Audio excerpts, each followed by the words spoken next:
Alright, what's up everybody? We're back with another edition of Everyday Hoops. Hope you guys are having a good one. Today we're going to be recapping last night's NBA slate of games, talking about the games from yesterday. It had some pretty interesting games, big performances, stuff like that. We're going to get all into it here in today's video. Thank you guys to the views on the videos and the shorts recently. I really appreciate it. If you do like the content around here, consider subscribing, like, turn notifications, also like that. I really appreciate it. Really helps out a lot. We're on the road to 500 subs. Right now, we're almost at 450, actually. So if you do like the content, hit the subscribe button. Mean a whole lot to me. Link to my Twitter and TikTok, stuff like that in the description down below. And I don't want to waste any more of your time. Let's get right into it. So we'll start today with the Pacers and the Hawks. That was one of the first games. The Pacers and Atlanta. No Tyrese Halliburton, obviously. But Indiana comes out hot. Second quarter especially. They have a pretty solid lead. They're up by 6 at halftime. But in the third quarter, Indiana outscores Atlanta 31-19 in the third quarter and takes that pretty much all the way down. Indiana eventually ends up winning 126-108. They moved to 23-15. They've won 3 in a row. They've been pretty hot as in recent. Atlanta falls to 15-22. Very great game from Indiana all around. The bench was huge, especially without Tyrese Halliburton. They've been doing it as a team. They had 8 players scoring double figures last night. Looking at team stats, Indiana shot 67% from the field, while Atlanta shot 45. They also were 61% from the three-point line. Indiana had 41 assists to Atlanta's 25 assists, and rebounded them 44-28. They had 10 blocks and 12 steals as well. So all around dominant performance from Indiana. They did this, I think, last week. They played Atlanta and they blew them out with Tyrese Halliburton. They do it again on some hot shooting night. Again, they had 8 players scoring double figures.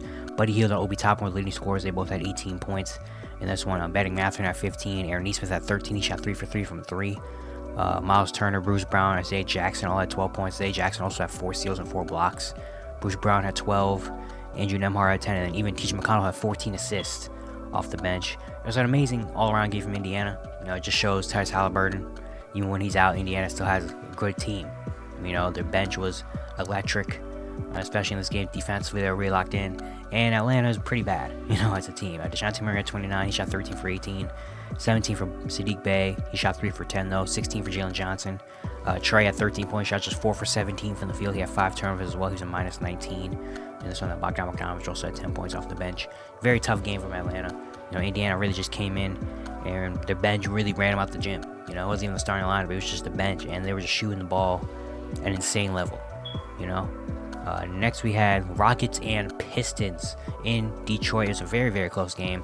The Rockets ended up winning 112-110 thanks to Fred VanVleet hitting some big shots late in this game. Alper Sengun as well. And then Jaden Ivey got a really good look at an open 3, but he couldn't get it to go. Rockets go to 19-18, while Detroit falls to 3-36. They have lost 7 in a row. They're back on another losing streak.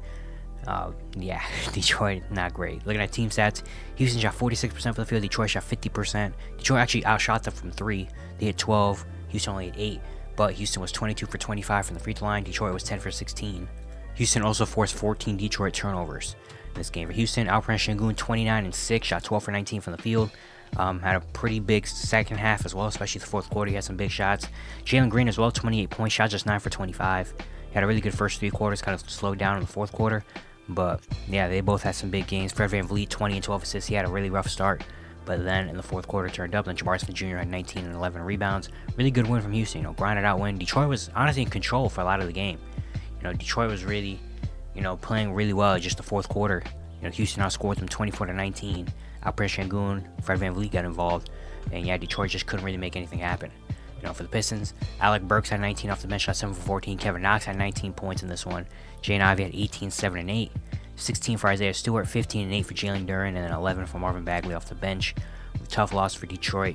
Especially Jaden Ivey they had such a great look, using Jaden Ivey's speed, to kind of run up the court, and they didn't want to bull bass him, so he just pulled up with 3 and it just rolled out. Really, really tough loss for Detroit. That was a tough one. Detroit definitely could have got that game. Next, had the Kings and the 76ers on ESPN. The 76ers ended up winning this game 112-93. They have a big second quarter, outscoring Sacramento 36-25. They put the game away. Philly goes to 24-13. Kings fall to 23-15. Looking at team stats, Philly shot 43% from the field. Sacramento shot just 34% from the field in this game. Philly hits 15 threes. Sacramento only hit 8 threes.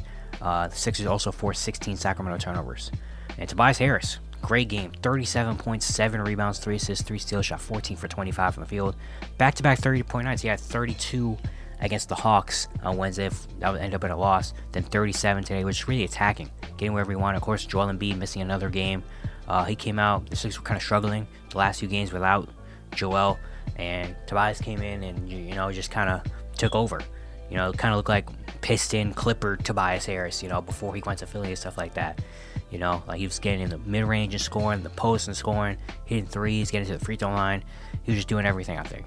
Tyrese Maxey also had 21 points. He took over kind of in the second quarter. And hit some big shots late in this one to kind of seal it. Nick Batum had 14 points, shot 5 for 5, and a perfect 4 for 4 from 3. And then Mo Bamba had 11 points and 4 blocks off the bench. Great win for Philly against a really good team. They've been struggling as recently. They needed to really put it together, and they did. Tobias Harris and Tyrese Maxey put it together for Sacramento. Just a tough shooting night for them. De'Aaron Fox had 21. He shot 5 for 15. Keegan Murray had 15, 14, 12, and 5 for Sabonis. 50 for Malik Monk. He shot 5 for 17. 0 for 7 from 3. But yeah, it was a tough shooting night. De'Aaron 5 for 15. Malik Monk 5 for 17. Harrison Barnes 1 for 5. Trey Lyles 2 for 8. Kobe Jones 0 for 4. Just everybody really couldn't really shoot for the Kings. Just had a tough shooting night. And Philly, they couldn't stop Tobias Harris either. So it was just a really good win from Philly that they really needed, honestly. Next up, the Clippers and Grizzlies. Clippers win this game 128-119. Actually, it was a close game. Grizzlies were up early, but then the Clippers outscored Memphis 42-27 in the second and 35-26 in the third. Memphis had a little bit of a comeback, but then Paul George had some big three-pointers late in this game to seal it. The Clippers go to 25-13. They won 3 in a row, while Memphis falls to 14-24. Also, Desmond Bane got hurt in this game for Memphis because the Grizzlies just are cursed this season. It's just so many things happening. For the Clippers, they shot 50 team stats. Clippers shot 55% for the field. Memphis shot 43%. Clippers forced 9 Memphis turnovers.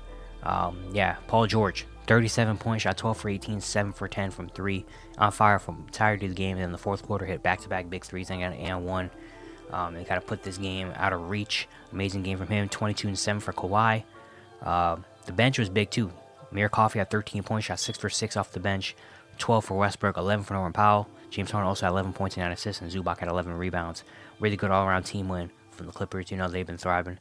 For the Grizzlies, they had 7 players scoring double figures. Unfortunately, again, they lost Desmond Bane, which was an ankle injury, which really sucks.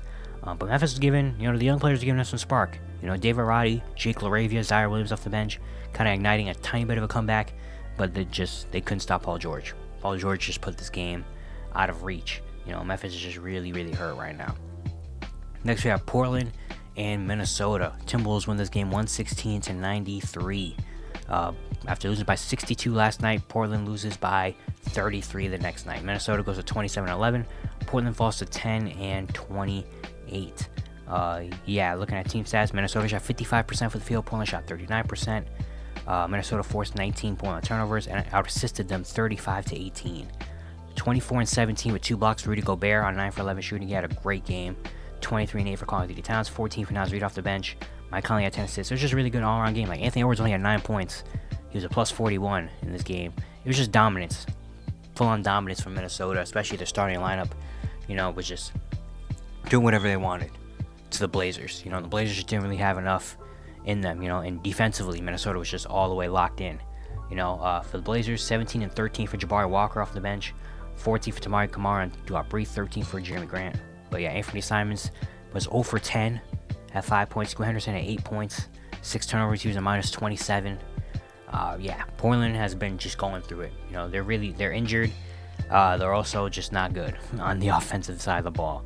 Minnesota just came out. You saw the video of Anthony Edwards scouting Minnesota during the pregame, and Anthony Edwards probably went back to the locker room, went back and told his team, hey, if we win by anything less than 25 tonight, we suck. We got to go out there and beat them. They just lost by 62. We got to keep it going. And they definitely did. Next, had the Warriors and the Bulls in Chicago. Warriors win this game 140-131. The Bulls had a big second quarter, outscoring Golden State 45-29, but then the Golden State comes back and outscores Chicago 48-20 in the third. It was a really close fourth quarter, but Steph Curry and Klay Thompson put this game away. Warriors get a much-needed win on the road. They go to 18-20. Bulls fall to 18-22. Looking at team stats, Chicago actually shot 58% from the field, while Golden State shot 52%. The Warriors hit 23s. Bulls hit only 18, and the Warriors were 22 for 30 from the free throw line. Bulls were only 13 for 16. Golden State also forced 12 Chicago turnovers and only had 3 turnovers themselves. Klay Thompson, 30 points, 6 rebounds, 6 assists, shot 7 for 15 from 3. His second 30-point game of the season, and a much-needed big game, from him for the Warriors' sake. Something about Chicago. Every time Klay's in Chicago, he lights it up. Steph also had 27, 5 and 9, shot 8 for 24, 6 for 15 from 3. Jonathan Kuminga, probably his best game of his career, 24 points, shot 9 for 12, 4 for 4 from 3, bringing a lot of energy. He went back to the bench role. Andrew Wiggins was back in the starting lineup. Wiggins had 17, 5 and 8. And Sarge also had 12, 7 and 6. Trace Jackson-Davis had 13 points. But yeah, Jonathan Kuminga, huge game off the bench. Klay hitting shots. And Warriors looked the best they've looked in a very long time in that game. For Chicago, 39, 6 and 5 for DeMar DeRozan. He shot 15 for 21, 25 for Kobe White and Zach LaVine. Kobe White had like 21 or 23 in the first half. Didn't really do much in the second half because DeMar DeRozan was trying to take over. 14 and 7 for Vucevic as well. The offense late. The defense late also. Couldn't really stop Klay and Steph. But then offense late, it was just DeMar DeRozan trying to pick apart the Warriors, which he was doing, but it just wasn't really being effective because on the other end, they're in twos, but on the other end, Steph and Klay were just lining them up from 3. You know what I mean? So, yeah. Next, we have the Hornets and Spurs. Spurs win this game 135-99. They have a big second quarter, outscoring Charlotte 38-23, and then the third quarter, outscored them 37-26. And San Antonio gets a huge win. They go to 7-30. They won back-to-back games. That might be the first time this year. Oh, actually, no, they beat the Suns back-to-back. But yeah, it's been a very long time since they won back-to-back games, and Charlotte goes to 8-28. Team stats, San Antonio shot 52% from the field, Charlotte shot 36%. The Spurs hit 18 threes in this game, while the Hornets only hit 10. San Antonio also forced 19 Charlotte turnovers. For the Spurs, Victor Wembanyama, 26 and 11 with 2 blocks, shot 9 for 14 from the field. He had a big third. I think he scored the first 8 or 10 points in the third quarter. Just came out there dominating. Great game from him. Spurs had 6 players scoring double figures, which is big. A lot of 3-pointers being hit. And yeah, San Antonio just came out and just dominated Charlotte. Looked very good. Probably the best total game they played all season for them. For the Hornets, LaMelo returned for the first time in about a month and a half-ish. Finished with 28 points, 5 assists, 5 steals. He shot just 5 for 14 from the field, but he was 15 for 16 from the free throw line, getting in there with some contact and some shots. 16 for Terry Rozier, 14 and 9 for Miles Bridges, and 12 for Bryce McGowan's off the bench. Just a very bad game from Charlotte. You lost by 36 to the San Antonio Spurs. That's pretty tough. But LaMelo Ball is back, which the one thing that's good for this is LaMelo Ball is back, and he played really, really good last night. Next, we have the Magic and the Heat. A very tightly contested game, but the Heat ended up winning 99-96 thanks to Bam Adebayo, and also thanks to Paolo for missing some easy shots, But Miami gets the win. They go to 22-16. Orlando falls to 21-17. Looking at team stats, Miami shot 45% from the field. Orlando shot 44% from the field. Orlando actually forced 16 Miami turnovers in this game, though. They had 8 blocks and 10 steals. But Miami just, out grinding the Magic. You get into a grind session with Miami, Miami's going to win most of the time. Duncan Robinson had 23 points, shot 9 for 19, 4 for 10 from 3. He had a really good game. Bam, 21, 11, and 7, doing Bam things. Jaime Jaquez had 19 and 7. And then Caleb Martin had 11 points off the bench. For Orlando, 25, 8, and 6 for Paolo. He had a tough shooting night. 10 for 26, 1 for 7 from 3. Didn't really get to the free throw line a whole lot, and then missed the easy shots. Mo Wagner had a good game, though. 19, 5, and 4 off the bench. 16 for Chuma Okeke. He hit 4 threes. And then 14 for Joe Ingles, who also hit 4 threes off the bench. But Orlando's just really injured right now. They got a lot of injuries going on. And, trying to grind out with Miami. Miami just got the better of Orlando. This was a very grinded out defensive game. It was 75-76 going into the fourth quarter. It was one of those type of games. That's what these two type of teams do. They're more defensive oriented. Not highly explosive offenses. We're just gonna, get in the trenches. And that's what both these teams do. And Miami, is a team that is the king of that. They're the kings of doing that. So you're not gonna beat them at their own game. But it was great. It was a really good game though. Next, you had the Raptors and the Jazz. Jazz win this game 145-113. Utah outscores Toronto 36-22 in the second quarter. Takes that rest of the way. The Jazz have won 4 in a row. They're 20-20. They're at the 10th seed in the Western Conference. They've been the hottest team in the league as recently. Probably gonna make a video on them. They play the Lakers tonight. So if the Jazz win this game tonight against the Lakers, I'm making a video of the Jazz tomorrow for the Jazz fans out there, because the Jazz have been on fire. The Raptors, meanwhile, fall to 15-24. They've lost 3 games in a row. Looking at team stats, Utah shot 56% from the field. Toronto shot 43%.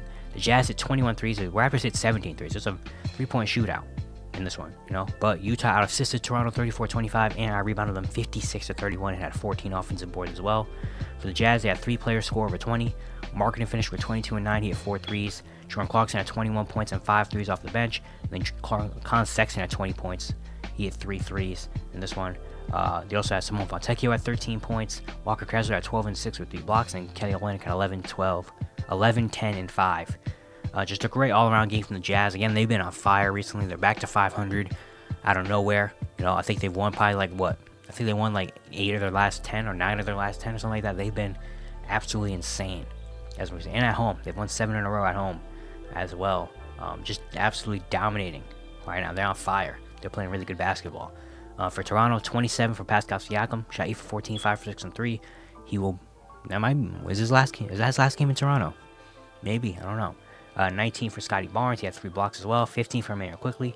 12 for Dennis Schroeder. And then Jalen McDaniels came in and late this game, had 15 points in the final few minutes of the game. RJ Barrett had a really tough night. He was 2 for 9. He had 4 points. He was a minus 16.